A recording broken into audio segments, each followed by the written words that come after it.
गर्मी की छुट्टियों में दादाजी के पास घूमने आया। बालक उछलते कूदते दादाजी के पास पहुंचा और बड़े गर्व से बोला कि दादाजी, जब मैं बड़ा हो जाऊंगा तब मैं एक सफल आदमी बनूंगा। क्या आप सफल होने का कुछ उपाय बता सकते हैं? दादाजी हाँ में सर हिलाया और बिना कुछ कहे लड़के को हाथ पकड़ा और उसे करीब की पौधशाला के लिए वहाँ जाकर दादाजी ने 2 छोटे छोटे पौधे खरीदे और घर वापस आ गए। वापस आकर उन्होंने एक पौधा घर के बाहर लगाया और दूसरा पौधे गमले में लगाकर घर के अंदर रख दिया। अब आपको क्या लगता है कि इन 2 पौधों में से भविष्य में कौन सा पौधा अधिक सफल होगा? दादाजी ने लड़के से पूछा। लड़का कुछ समय तक सोचता रहा और फिर बोला, घर के अंदर वाला पौधा ज़्यादा सफल होगा क्योंकि वो हर तरह के खतरे से सुरक्षित है, जबकि बाहर वाले पौधों को तेज धूप, आंधी, पानी और जानवरों से भी खतरा है।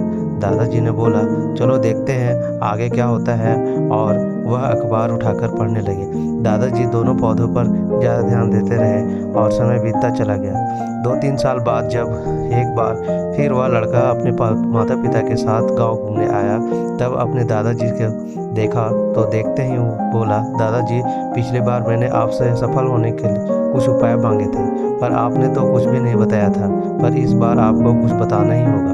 दादाजी मुस्कुराए और लड़के को उस जगह पर ले गए जहाँ उन्होंने गमले में पौधा लगाया था। अब वह पौधा एक पेड़ में बदल चुका था। लड़का पौधा देखकर, दादाजी, मैंने कहा था ना कि ये वाला पौधा ज़्यादा सफल होगा। दादाजी ने बोला कि अरे, पहले बाहर वाले पौधे का हाल तो देख लो। और ये कहते हुए दादाजी ने लड़के को बाहर ले गए। बाहर एक विशाल पेड़ गर्व से खड़ा था। उसकी शाखाएं दूर दूर तक फैली हुई थी और उसके छांव में खड़े राहगीर आराम से बातें कर रहे थे। अब दादाजी ने पूछा, बताओ कौन सा पौधा ज़्यादा सफल हुआ? लड़का कुछ शर्माते हुए बोला, बाहर वाला।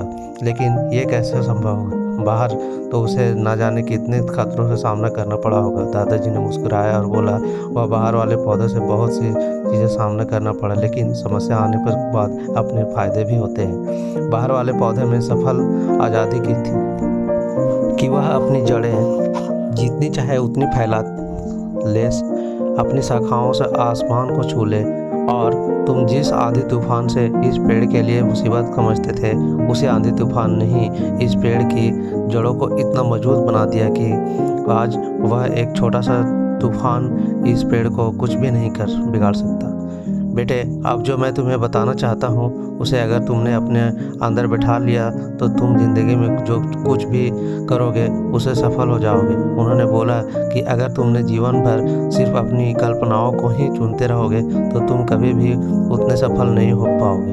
ज़िंदगी तुम्हारी क्षमता है, लेकिन अगर तुम तमाम खतरों से बावजूद इस दुनिया का सामना करने के लिए तैयार हो तो तुम्हारे लिए कोई भी लक्ष्य हासिल करना असंभव नहीं है। लड़के ने लंबी सांस ली और उस पेड़ की तरह देखने लगा। वह दादाजी की बातों को समझ चुका था।